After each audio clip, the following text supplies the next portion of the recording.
lakini kunakuwa na changamoto kweli.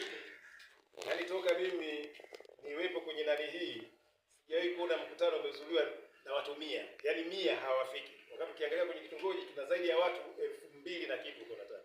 Kwa hiyo hii imekuwa kama ni changamoto. Sasa sijui tutumie njia gani kiasi kwamba mpaka tunachokifanya wao wanakuja kuhudhuria kwenye hii mkutano hii. Ona watu wakija basi wapate na viburudisho kidogo mara 2 mara 3, afu utaratibu bado tunauacha na kuwashazoea wameona utamu wa kikao. Si ndio Sawa sawa.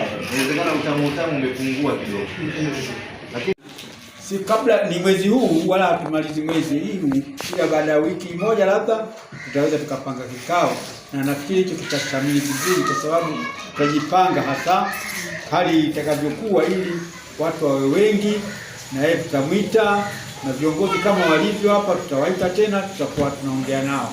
Sasa kama kuna kero yoyote ile inayohusu kwenye kata, kwenye tarafa, kwenye mtaa, basi mnaweza mkapewa nafasi hiyo mkaongea.